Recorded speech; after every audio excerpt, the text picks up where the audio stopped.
Welcome back. All right, so now we're going to talk about Dallas and the Vegas Golden Knights. Dallas is a favorite according to the channel, but of course there's all the, Vegas is going to get everybody back. They're going to be 100% healthy, and they're going to do it again. There's a difference. Last year, Vegas going to the playoffs was the top seed in the West. They had a remarkable regular season. This year, they have not. They've had a tough time in the second half of the season. They are the number 2 wild card. And it is difficult to win 4 series where you're starting out on the road. Very difficult to win 4 series where you're starting out on the road. And you're starting out against the Dallas Stars, who had a very good season. I'm wearing Dallas because, honestly, first off, I'm a Dallas fan. It'd be weird if I wasn't wearing Dallas. Secondly, this has to be the biggest test for Dallas right out of the gate, right? And then they play the winner of Winnipeg and Colorado, so it's the biggest test until the next round, because whoever comes out of Winnipeg, Colorado could be tough to beat too. And that's the other thing for Vegas. While they have a good record against the Central Division, this is a tough road for them. I think playing against Edmonton probably would have appealed to them more than playing against Dallas. So, that being said, the 3 meetings these teams had, Vegas won all 3. However, it was a shootout victory 3-2 October 17th. Well, we don't have shootouts in the playoffs, so that doesn't really tell us anything. It's an overtime win 2-1 on November 22nd, but that's 3-on-3 overtime. Again, it doesn't really tell us much. The one win that tells us something is from December the 9th, 6-1 win for the Vegas Golden Knights. That's also over 4 months ago. So these teams haven't seen each other in a while. And since that meeting on December 9th, Vegas has had their struggles, and Dallas has ended up first in the conference. So we'll look at Dallas first. They finished the season 52-21-9. Comparatively speaking, with the 45-29-8 record for Vegas, their record a little bit more impressive. Robertson, 82 games, 29 goals, 51 assists, 80 points. One thing with the Dallas Stars is they have all this depth. Robertson kind of had a setback of a year offensively. 33 games since the All-Star break, 12 goals, 18 assists, 30 points. This is a guy who looked like a 50-goal scorer just last year. So maybe he'll have a really good playoff. Pavelski, 82 games, 27 goals, 40 assists, 67 points. The hunt for that first Stanley Cup ring is still there for Pavelski. Since the All-Star break, 33 games, 8 goals, 16 assists, 24 points. So very strong numbers from Pavelski overall. And Wyatt Johnston, who is becoming a megastar amongst the Stars. 82 games, 32 goals, 33 assists, 65 points. Since the All-Star break, 33 games, 18 goals, 15 assists, again, 33 points. So point per game. And I would argue that since the All-Star break, he and Jamie Benn have been their best players. Duchesne, or no, we don't want to skip Hintz. 80 games, 30 goals, 35 assists, 65 points. Hintz has had a tough time since the All-Star break. 33 games, 8 goals, 10 assists, 18 points. But he was heating up again at the end of the season, so should be able to carry that over into the playoffs. And we've already seen with Roope Hintz, his game translates well to the playoffs. For Matt Duchesne, 80 games played overall, 25 goals, 40 assists, 65 points. Nice bounce-back season after getting bought out by the Nashville Predators. 32 games since the All-Star break. A bit of a tough time with the scoring there. 8 goals, 12 assists, 20 points. And then in net, you got Jake Ottinger. And I only put one goaltender for them because who else are you going to put up here? 35, 14, and 4 with a 905 save percentage. And I mean, I say that with all due respect to Scott Wedgwood, but if they go to Wedgwood, that's trouble. Since the All-Star break, Ottinger, 19, 5, and 2 with the 911 save percentage. So he's been better since the All-Star break than he was before it. And as long as he can be consistent, I don't see any reason why the goaltending wouldn't favor Dallas. Now, on the Vegas side, you got Marchessault. 82 games, 42 goals, 27 assists, 69 points. Since the All-Star break, 32 games, 17 goals, 12 assists, 29 points. So pretty consistent production from Marchessault. Eichel, 63 games, 31 goals, 37 assists, 68 points. So he would have been their leading scorer if he'd played every game. But Eichel staying healthy has been, an issue over the last few years. 21 games since the All-Star break, 12 goals, 12 assists, 24 points. And he's playing well going into the playoffs as well. Wild Bill, William Karlsson, really strong season from him. I love William Karlsson. 70 games, 30 goals, 30 assists, 60 points. Since the All-Star break, he's been better than he was before the All-Star break. 32 games, 15 goals, 13 assists, 28 points. Karlsson could score 30 to 40 for the next couple of years. Wouldn't surprise me. And then there's Mark Stone. Yep, I know. I should just pause for the people getting mad about Mark Stone. 56 games, 16 goals, 37 assists, 53 points. Since the All-Star break, he's only played 6 games, 1 goal, 3 assists, 4 points. I didn't think Stone was as strong this year as he was last year, so we'll see if coming out of the injury, if he is back to his 100% normal self. Maybe his back was bugging him and he wasn't talking about it, so the lacerated spleen gave him a chance to rest his back as well. Who knows? We'll see. And then you got Chandler Stevenson, pending UFA, who didn't play last night due to injury, kind of banged up. We'll see how banged up he is.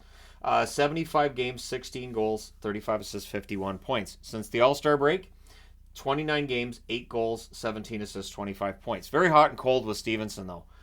With me tracking how a player's been playing over the last month and doing previews that way, honestly, you could see just how wildly fluctuating Stevenson's numbers could be. And then there's the goaltending question. Adin Hill won a Stanley Cup last year, but he's not the best of the two goaltenders right now. His record overall, 19-12-2 with a .909 save percentage. But since the All-Star break, 7-10 record with an .882 save percentage. Logan Thompson, on the other hand, is trending in the opposite direction. 25-14-5 overall with a .908 save percentage. But since the All-Star break, 9-4-1 with a .914 save percentage. So the goaltending, last year it was Brossoit going into the playoffs, and Thompson was hurt, and then it ended up being Hill, and they won the Cup anyways.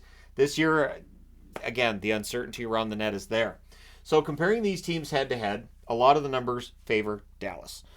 First with goals for, Dallas 294, Vegas with 263. Goals against, Dallas only allowing 232 goals against, Vegas 243.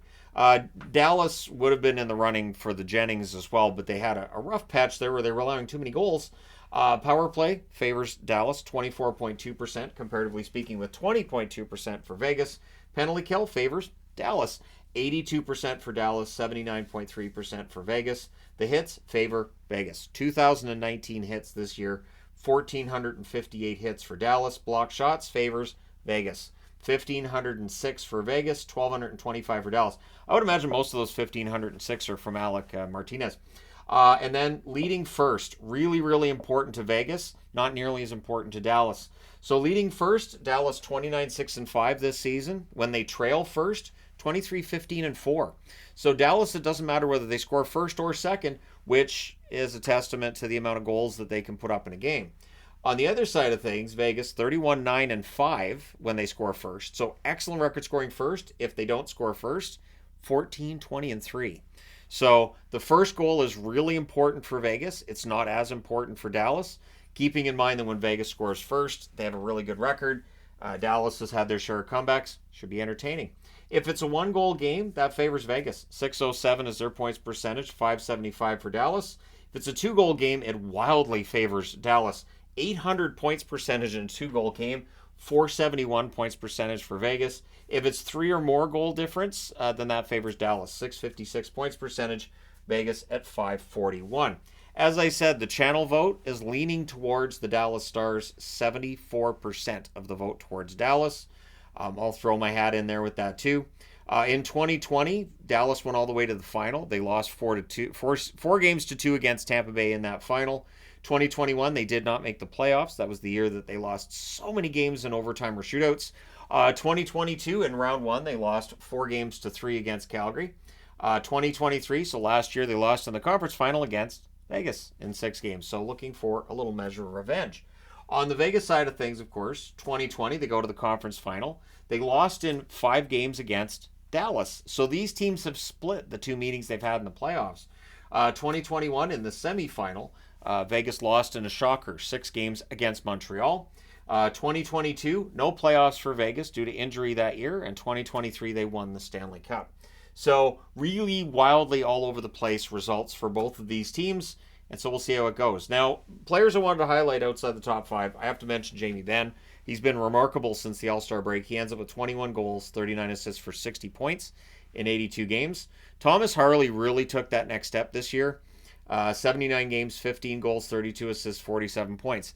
I mean, I thought about putting Heiskanen up, but I thought, you know what? Harley's more of a conversation point than Heiskanen. We know what we're going to get with Heiskanen.